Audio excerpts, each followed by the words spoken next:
John's joining us from Response Law. And Response Law is, and you can give me a little bit of a background. You're kind of a like a law enforcement or security consulting firm. Is that right? Well, yes, in a great sense, we are. We're a national legal trainer and consultant for schools, police departments, and first responder agencies. And our niche is that anything all of those good folks do on the operational side, the tactical side, we give them instruction on the legal side. Okay. What are their boundaries? Who's in charge? When and why? Here's the right way to do it. Awesome. From a legal perspective. And so just kind of a little background on, I guess it goes hand in hand with yourself as well. You have a law enforcement background, right? Just let us know a little bit of, kind of where you came from professionally. Sure. Actually, not a law enforcement background, but a EMS water rescue background. Oh, that's right. And Yes. incident command background, which has all been volunteer for me. And of course, I'm an old man now, so I've been doing that for 40 plus years. Age is just a number, John. That's Yeah, how you just feel. a number. But I've been doing that for 40 plus years here in New Jersey, and specifically here in Monmouth County. I'm born and raised here. Oh, wow. Awesome. Yeah, it's so my father was a police officer for 27 years. My mother worked in EMS out of Essex County in Roseland, where I grew up. So I have a big appreciation for, first responders and emergency care service. So Response Law as an entity, when did it start, and where are you located out of in terms of the area that you service? Sure. We started, actually, this is our 22nd year in business. Oh, wow. I was a insurance defense litigator in Philadelphia for 18 years, and many of the clients I defended are now the people I train and consult. That's interesting. Yes. Okay. So the transfer got me out of the realm of meeting these folks in the bottom of the ninth inning. Yep. When they hit trial. Yes. To reaching them in the first inning. Yeah, that's nice. You're not cleaning up messes anymore. You're trying to prevent them, right? Exactly. Yeah. Or doing fast track education while we're trying to defend people who, for the most part, got sued for doing the right thing. Right. So it was a great opportunity for me, and I've never looked back. Awesome. Still happily doing it after 22 years. That's awesome. So the reason why we invited you today specifically was to kind of talk about the risk management and kind of some of the circumstances surrounding mass shootings and these public shooting kind of events. And it's, the media attention has been obviously off the charts. There are also, just kind of gruesome events that garner a ton of emotional response to them, very guttural. So in your estimation, or just really shortly, is there any kind of magic bullet to stopping these things, in terms of a best practice, or are these a lot more complicated situations than a lot of the media would have you think they are? Sure. And to those two questions, the first question, the short answer is no. There's no magic answer. Mm-hmm. To the second part of your question, it's not complicated, but it is multifaceted. Okay.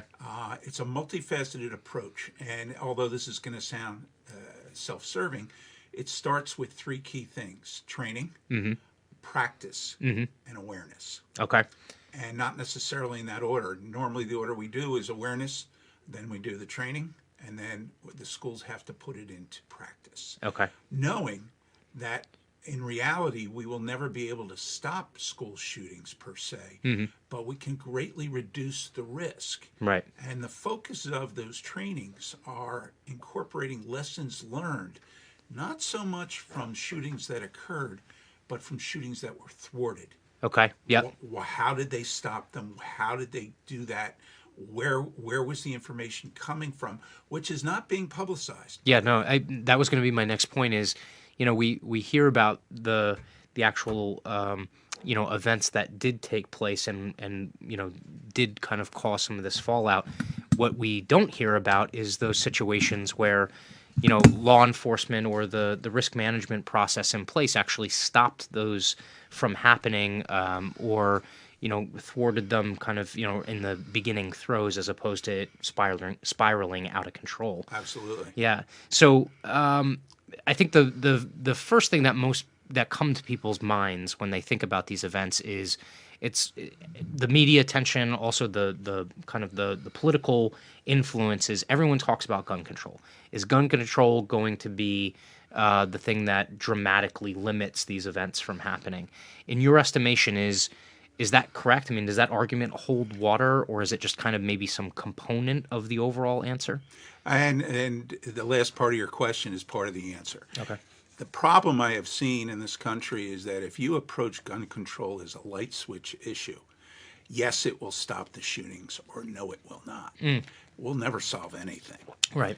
If you're doing diligent background checks and you're creating a system whereby you are reducing the risk of semi-automatic weapons falling into the hands of the people with evil intent, then that's a good part of gun control that goes a long way in reducing the risk. Well targeted. Yep. Yeah. But it's a piece of the pie. And the other pieces of the pie are mental health, not only mental health evaluation, but there's a disconnect between mental health and law enforcement. Law enforcement is sent to a home. The 17-year-old boy is out of control, but he hasn't committed a crime. Law enforcement needs the tools and the connection with mental health to say, you're not under arrest, Right. you need help. Right. Right. And that's not law enforcement's burden alone, but that's a piece of the pie for that. Parental involvement. The family structures have changed tremendously. Yep. Many of these kids come from homes where violence is normal. And in their mind, it's a normal way to solve the problem. Controlling access to video games. Another light switch approach that doesn't work. Right. Well, video games cause active shooters.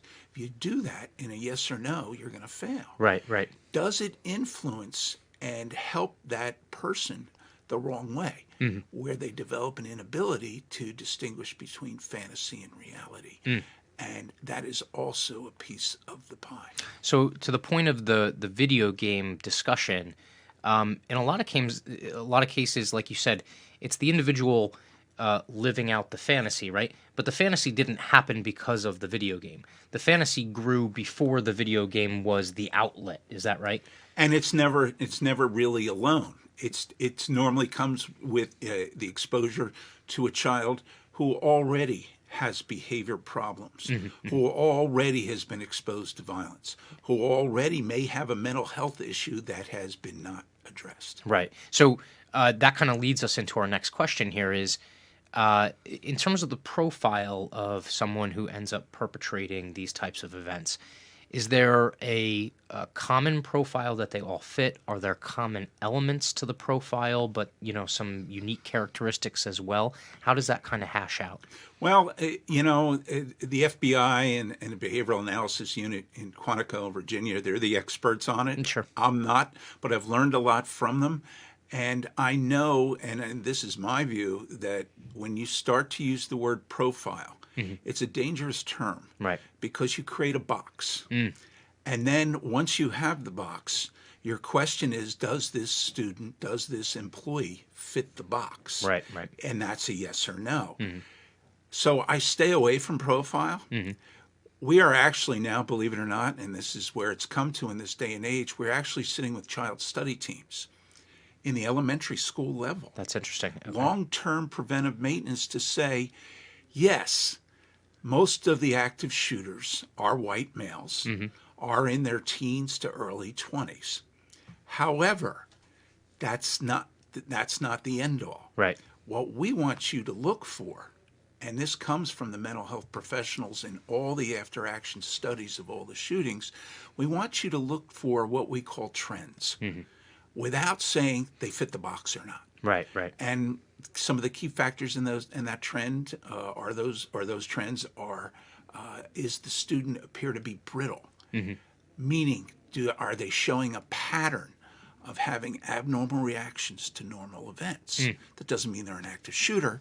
It raises the vigilance. So can you just give me an example of that? I mean, what a abnormal reaction would be in terms of, something that you or I might consider just kind of commonplace throughout our day. Sure, and I don't want to name the state because it'll seem like I'm picking on them, but one of the shootings that occurred in the after-action investigation, which are extremely thorough, they interviewed all of the workers in the school building post-shooting. One of the cafeteria workers said, I remember that kid. Every day he took it. And the investigator said, what do you mean? He took the abuse. He took the bullying. His family was mocked. He was stoic. He turned the other cheek. He walked away.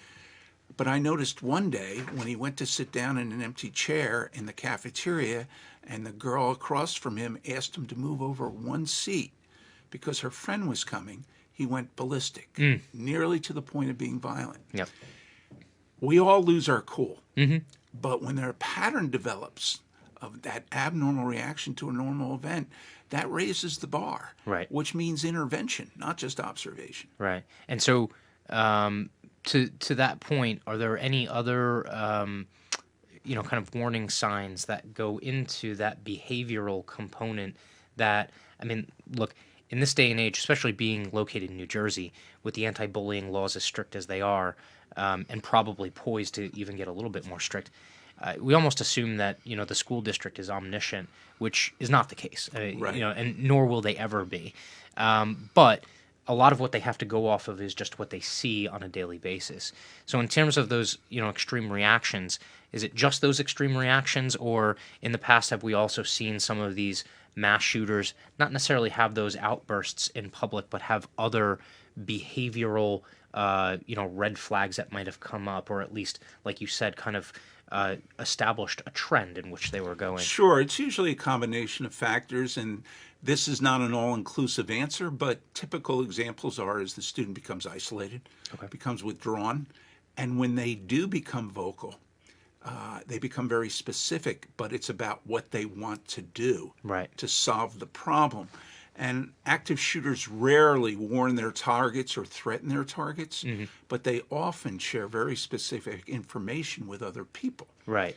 So our trainings are now focusing on putting students, I just had 500 students in an assembly hall, trying to get them to understand why it's important to share the information, not to report a crime, not to report a threat, not to turn your friend in, but to get them help. Right. And I think the phrase that I've heard you use a number of times is you're not necessarily reporting someone because you think they've done something bad or they're going to do something bad.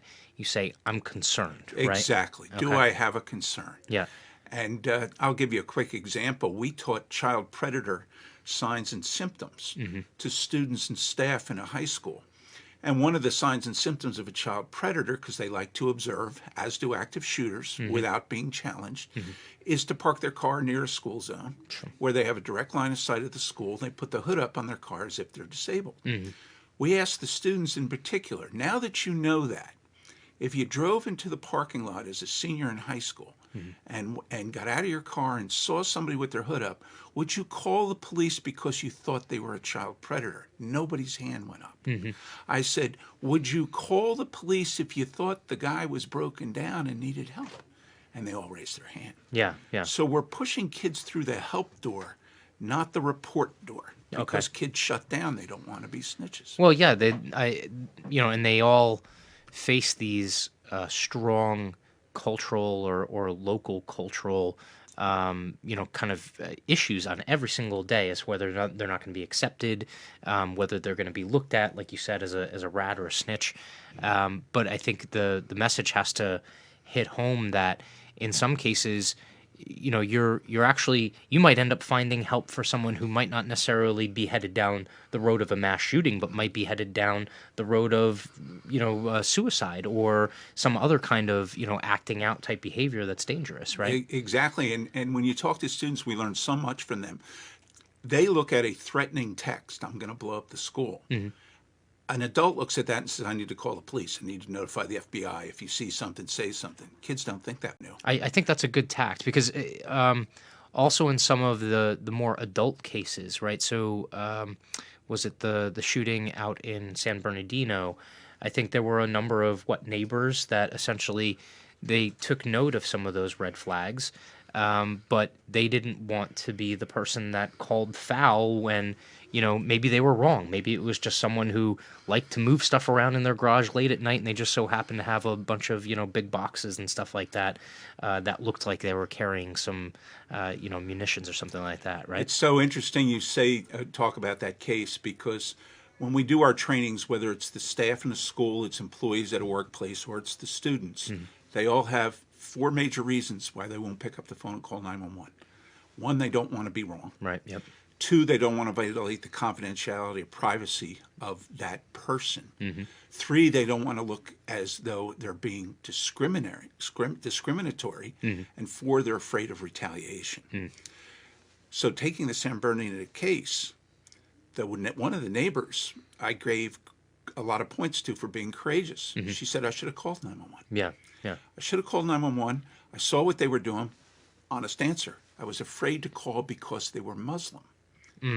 So in our trainings, when we get to the discrimination piece, we tell students and staff, and we walk them through it. Forget what they look like. Forget what their religion is. Focus on what's their activity, what's their behavior, what are they wearing, and what are they carrying? Right. And does that concern you? Right.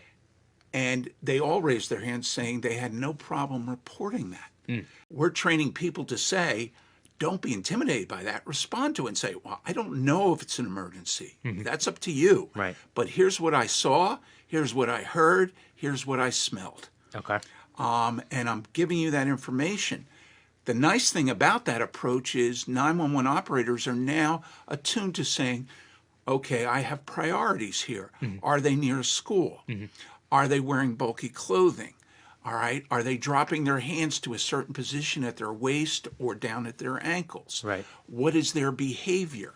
So they're listening to that, because most people call 911 because they don't know if it's an emergency. Right. Yeah. Fires and heart attacks and bank robberies are easy. Yeah. But hey, there's a guy standing outside the school fence, been there for 20 minutes. Yeah. A lot of people don't want to call that in. Yeah. And I think that also sets the precedent for how the whole interaction happens after that point, right? Sure. So you're now relying, the person who's making the call into the police department or into the 911 operator, they're not talking directly with the officers or the first responders that are going to be the first on site. They're talking through someone, right? Yes. And so that person as a gatekeeper, I think, and again, it factors into that unconscious, I don't want to be wrong. Like, I don't want to downplay something that ends up becoming a big issue. Yeah. But I think in a lot of these cases, or if you even look at some of the shootings of Black Americans that have happened, there's an escalation that happens before the first physical interaction actually happens. And so I think that's a good point where it's like a balancing act, right? You want to get the appropriate information so that you can give the appropriate response to whoever's going to be deployed, right? Correct. And it comes down to training. It comes down to training the public, training coworkers. Here's what you need to worry about. This is what you need to report. Trust your instincts. But the big message we give the kids, students and staff and workers in the workplace is, you have to stop trying to figure it out. Because TV law is what controls them. Oh, yeah. And the TV law is all about crimes. Yes. There's the crime, try to solve the crime. And we, including me, sit there for hours at the beginning of the show trying to figure out the end of the show. Yeah, right, yeah. So we tell them, don't try to figure it out. Don't try to figure out if it's a crime, and don't wait. Right. Hand over the information. Going back to the child predator with the hood up in their car, we asked all the students alone that day, what does the police officer who responds to that, a possible disabled vehicle, what's the first thing the officer does before they get out of the car? Now, we asked the kids this, and they said, he runs the plate. Yeah. They knew that. They know that, yeah. And I stopped them, and I said, that's because it's his job to figure it out, Right, not right. yours. Yes, no, that's all because they need help. That's a really good point. And again, that goes back to also that unconscious bias thing, right? Yes. Just because someone has a certain look or is doing something that seems strange to you, Right. you're not the judge, jury, and executioner, right? No. And that's why we employ people that are supposed to be able to discern that information or investigate it, which is a really good point. I want to transition a little bit before we get into some kind of best practices in terms of the preventative piece. There is one question that I've seen some rumblings about, and I just wanted to see if you had an opinion on it or not. It's the link of antidepressants, antipsychotic drugs, or mood-altering drugs in relation to a lot of these events. Have you seen any kind of trend as it associates, with those kind of events, or is it, from your perspective, just something that's kind of maybe a contributing factor, maybe it's not. It's more so the behavioral piece that's really kind of concerning to you. Well, if you look at within the last month, some of the violent acts that have occurred, I will venture to say a majority of them had drugs as a piece of the pie. Okay. Whether they were under the influence of prescription drugs because they had too much in their system, they were on illegal drugs, cocaine. Drugs are a very noticeable piece of the pie. Okay. So best practices in the work environment is drug testing, drug awareness. Yep. In the school environment, you're searching. And as you know, Matt, we have preached for a long time, you're not searching to find a crime. Right. You're not searching to suspend or expel. That might be the result of your efforts, but your intent is to protect them. Right. And your intent is to get those drugs away from them. So has it exacerbated a situation that's made it more violent, or perhaps put somebody over the edge to make the decision to commit violence? Absolutely. Yes. Okay. But the key there is awareness, and for schools, a very robust search policy, and for the workplace, a very robust drug awareness and testing policy. That's a good point, and I think also as a follow through to kind of like the parent dynamic as well, right? If you know that your child has had some issues with mental health, or if they have to be taking those medications, just double down on checking to make sure that they're not self-medicating, or they're not self-pulling themselves off of it, because I have heard, and again, like, I have a scientific background, but this is not within my expertise. I've heard that the come down from that can also be problematic, not just absolutely when the you're withdrawal actually can taking be the right... as dangerous as the high. Yes, yeah. And one of the good news things that has developed now into a best practice is we're helping to train officers and school administrators in a two-prong approach. We want school administrators to make police officers aware of students who have specific medical conditions, not to violate HIPAA or get into their records, but to say, what you're seeing looks abnormal to you, it's normal for them. Okay. So whether the child goes into diabetic shock, the child is autistic, the child has some other cognitive problem, the officer is aware of it. Autism is huge. Right. Children on autism, when they panic, will repeat everything you tell them. Right. So if an officer says, put your hands up, the child responds, put your hands up. Yeah. Well, to the officer, that sounds like a wise guy. Yeah, right, yep. So one of the best practices now is connecting mental health with law enforcement. So they're giving a more educated response, because you can't blame the officer. They're going to act as an officer. Yeah, and I think some of that is on the employer or the basically the decision maker on site, right? And I think a lot of that is also a cultural change that has to happen. Right? Absolutely. There needs to be so much more coordination of mental health within the community, because I think we've really kind of turned a blind eye to it in some cases. But I mean, that's a topic for another day. Sure. So let's move on to kind of the nuts and bolts here.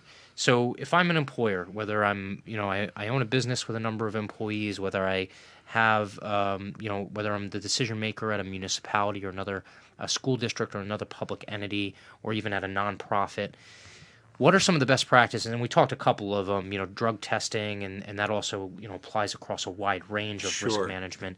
But are there other things in terms of maybe staging your environment that can help, or certain security protocols that can help either diffuse or mitigate the damage from these types of events? Sure, and point number one is the best thing an employer can do is have a vulnerability assessment done of their facility. Okay. In terms of threats coming in from the outside. What's your point of access? What kind of security check-in system do you have?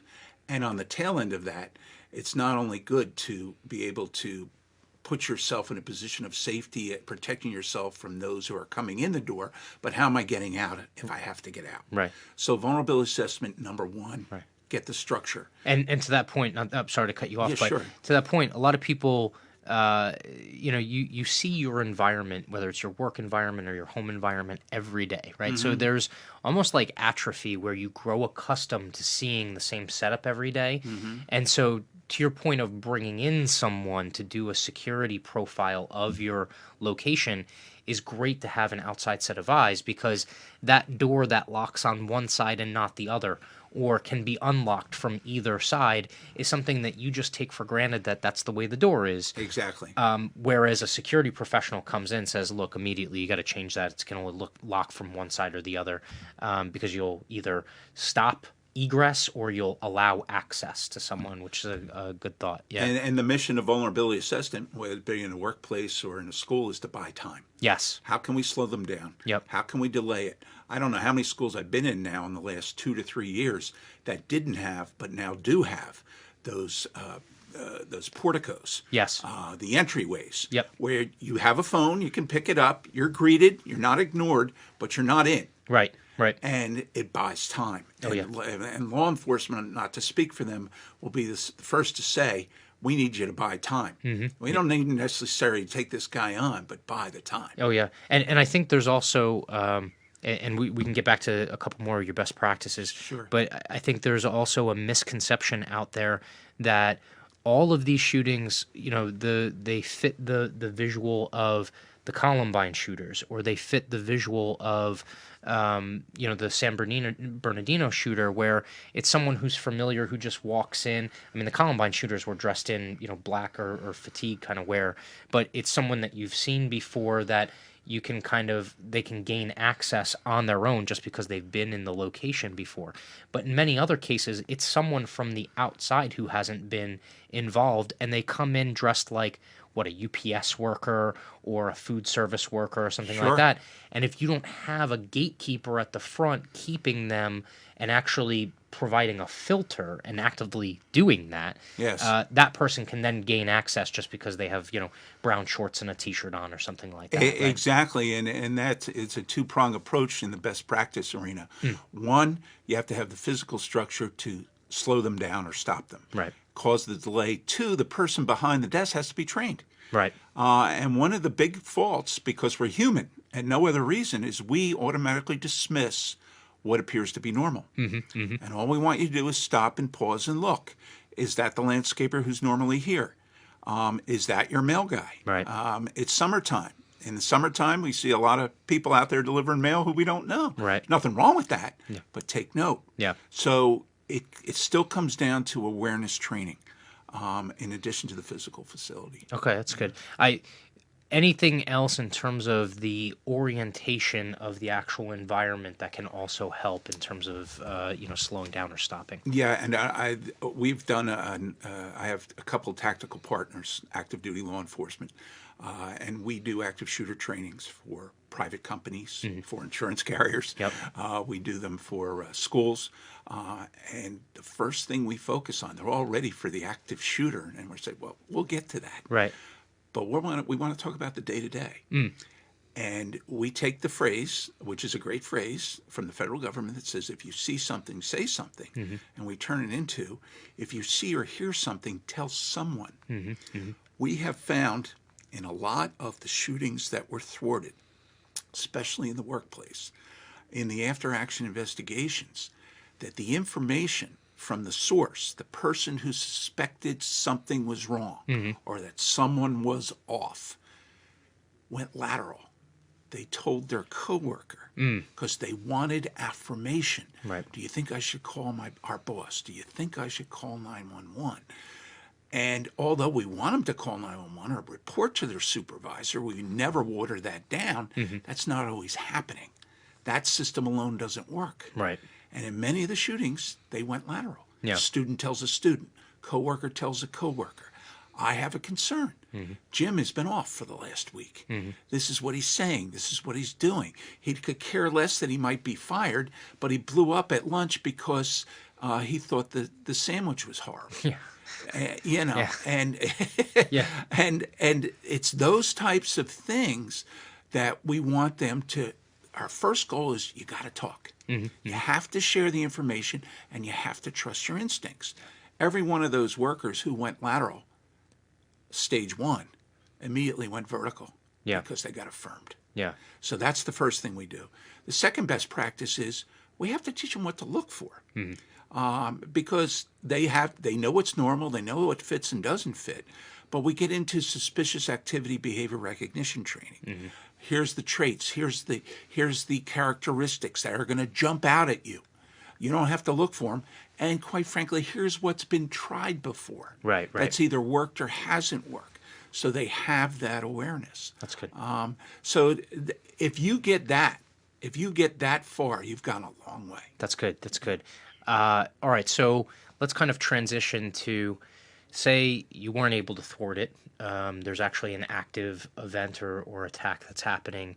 I think, was it the FBI who put out the run, hide, fight video? Is that right?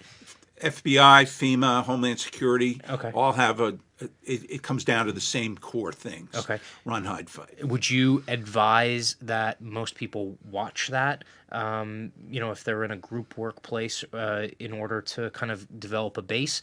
And is there anything that you would change in terms of or add to that message that's included in that video? I've seen all the versions of run, hide, fight, and there's a lot of companies out there who do it and do it well. I think it's needed. I think it's absolutely necessary, and it's a good tool. And if I'm a private citizen, I'm walking down the street, I'm in a workplace, or I'm an administrator in a school, watch it, watch it. But it's not enough. Right. You have to put it into practice. There's two things that make people freeze during a major violent event. Lack of muscle memory, they freeze physically, and lack of mental memory. So if you don't put it into practice, it goes away. You sit down and watch any run, hide, fight video, even for 15 minutes, and that's all you do for the rest of your life, it's wonderful, but it's not going to be enough. Yeah. So we constantly preach tabletop drills, tabletop exercises, physical exercises, where we actually have the students get out of their seats. Don't talk about barricading a room. Show them how. Yeah. Yep. It keeps them occupied. It keeps them busy. One of the things I do, which I don't know if mental health professionals would agree with me or not, but I've been around in the EMS, water rescue, disaster community for 40 plus years. We're legally obligated to tell people in every training, and I agree with it, don't panic. First thing, first instruction, don't panic. Easier said than done. The reality is everybody panics. Right. I have found in studying all these events that people who are instructed not to panic view it as a rule to follow, and they violate it in the first 3 seconds. Yeah. So in their mind, they're saying, holy sugar, I just panicked. Yeah. I'm screwed now. Yeah. What does that cause them to do? It raises the what? Panic level. Yep. When I was back in the days of lifeguarding and water rescue, we tell people if you're caught in a rip current, don't panic. I never approached anybody caught in a rip current who waved me off and said, I read the brochure. Yeah, I'm good. I'm good. They're trying to use your head as a flotation device. Yes. So we tell them expect to panic. And one of the tools, and I take these from my tactical partners because I'm not the tactical expert, is we want them on their cell phone. Once they're barricaded, once they're safe, if they're not running and they have to hide, get on that phone. And you say, well, you want the phone silenced, of course. But get on there not only to communicate after you've silenced the phone, but people who panic, there's a physiological reaction in all of the shootings. They get Muppet hands. Their fingers swell. Right. And they can't hit the buttons. So it keeps them occupied. So it's little nuances like that that we add that you get in the live training that may not be in a standard run, hide, fight tape. That's a good point. That's And really the good last point. thing we tell them is, and run, hide, fight covers this, is we always have one way to get out of the building in our mind. Yeah. Oh, I know where it is. Closest door, right there. Yep. We don't think about option 2 and option 3. Yes. Yeah. Well, that's blocked, or that's where the shooter is. You got to go another way. Yeah. And most of them have not thought about that. That's interesting. So I had a thought on a plane the other day, or actually about a month back, and the thought was they always tell you to identify your closest exit, right? Yes. Well, what if that exit isn't there anymore, right? Exactly. Exactly. Maybe you should remember that there's a couple of exits that Yes. you can take, and one might be blocked. Yeah. Yes. Yes. Okay, so really quickly to kind of sum up the best practices piece of this, do you have any pointers for after an event like this? I mean, knock on wood, you never want to be involved in something as horrific as one of these events. But if you do have an organization or your company or your public entity or whatnot is involved in an event like this, what are some of the best practices afterward to try and mitigate the post-event fallout? It's a great question, and we start recovery from the time you leave, this very second you leave the building, while the situation may still be active, because shock delays recovery, and shock sort of enhances denial. So in our tactical experts do this wonderfully because they've been there, they know, and they tell the folks in their training, when you come out, you're coming out with your hands up. All right? Yep. That may offend you. You see the tapes of the San Bernardino shooting, other shootings. People are coming out, they're complying, but there's one commonly asked question asked 1,000 times in response to the commands. Why? Right, yeah. Yep. Because in the mind of all these people coming out, it's not me. I'm glad I'm alive, and I need to call my family, and I need to go home. Yeah. The training of law enforcement is the polar opposite. They are trained, rightfully so, to assume that everyone is the shooter until proven otherwise. So it's an indoctrination from the time they come out of the building. Expect to be delayed. Expect to be searched. Expect to be detained. You could be there for hours. Right. We're going to let you contact your family, but you're going to go to a staging area. Right. You're going to be delayed. Recovery starts then, and you say, well, what's that got to do with recovery? Because their expectations have not been diminished. They're prepared for that. Yep. And then the experts who do such a good job on this is the long-term recovery. And between the recent events related to Sandy Hook and to Parkland, that long-term recovery is much longer than a year. Oh, yeah. It can go on for life. Oh, yeah, definitely. And the experts say it. I'm not a mental health expert. I wouldn't claim to be. But constant communication with the person who went through that, constantly rechecking for counseling, constantly looking for the warning signs, because PTSD can surface at any time. And I would say an important thing to think of from the insurance and risk management side, or more the insurance side, is the idea of crisis response, right? So with a situation like this, having crisis response counselors available either on site or immediately or as close after one of these events is a big deal, because like you said, it starts that recovery process pretty quickly as opposed to letting that fester, which can cause even worse issues down Exactly. the line. And I don't want to speak for crisis counselors, and the state of New Jersey has a wonderful response team to do that. But they're there immediately, and they get the kids to talk. Yep. Yeah. I've helped run a 200-member response team here in Monmouth County for a long time. When we get a tragic event, as exhausted as our people are, as bent out of shape as they might be about the tragedy that they had just faced, is before you go home. We don't want you going home, coming back 2 days later. Yeah. We're going to debrief you right now. Yes. It's going to be the first of many. Oh, yeah. But we want that initial plug pulled so they get that out. Oh, yeah. And I think, not speaking for health counselors, I think that's their goal. Yeah. So, take the pressure out of the pressure cooker. And that's another good point, too, because a lot of people forget the fallout of the people that responded to the event as well. Absolutely. Right? They didn't experience it exactly the same way, but PTSD can set in all the same. And we did an episode with Nate Reber from Prime Source Investigations, and he was talking about the rise of these mental health work comp claims, and that really factors into that dynamic. Is if you do have one of these situations where there's a horrific event and you have employees or first responders getting there on site, a lot of times they're going to have some long-term mental you know, whether it's symptoms or even full-on PTSD that can result from it, even if they weren't there when the event first started. So that's all a really good point to keep in mind as well. All right, so I really quickly here at the end, I just want to transition to something that might be a little bit more lighthearted.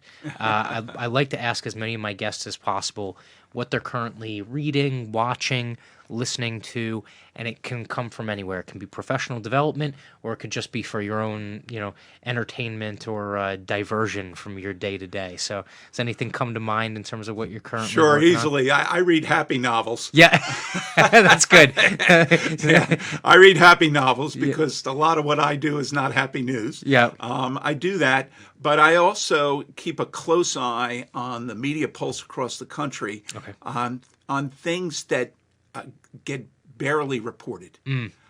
Small events. Yeah. I do a lot of research in that area because there's a lot of things that come up. There was no body count, or the body count wasn't high, or it was thwarted. I look at those because there's lessons learned, things to do. And we're at a critical time right now. April is one of the most deadliest months of the school year. Oh, that's a good point. I forgot to ask about that. Usually, is it April? Which date is it? That's the 20th anniversary of Columbine is 20th of April. The 20th, right? Yeah. And there will be a lot of remembrances and a wonderful ceremony. But in my world and in law enforcement world, we're keeping a close eye because it's an iconic event in the mind of someone planning to commit violence. Right. It has symbolism to it. Right. It has the hint of copycat. Or trying one-upsmanship as well, right? Exactly. I can do better, and let me make that anniversary something different. Right. And I'm not me, I'm not a doomsayer, I'm not a negative guy, I don't preach fear. But the reality is it's something that I have a passion for that we want to keep track of. And of course, law enforcement keeps track of it. Sure. It's what they're concerned about. Not that there's anything out there, not that anything will happen, not that there's some threat on the board that I'm aware of or anybody else is. It's just the fact that the date's coming. Period. Right. Yeah. And it's the moment that you just completely write off that it'll never happen, that you're the most susceptible to the worst fallout from one of those events actually occurring. Exactly. Because you get caught completely blindsided. Exactly. So, John, I want to say thank you. I appreciate you taking the time. If anyone wants to learn more, I know we kind of painted in some broad strokes here. There's obviously some very kind of deep training that should result from this from anyone who listens to it and really wants to be prepared or better prepared in the future. Where can they go to find out information about response law? Sure, they can just Google our website, www.responslaw.com. Okay. Or they can email me. It's JL Moore, and there's one O in Moore, at responslaw.com. All right, fantastic. I appreciate it, John. It's my pleasure. Thank you for having me. Yep, thanks. Okay.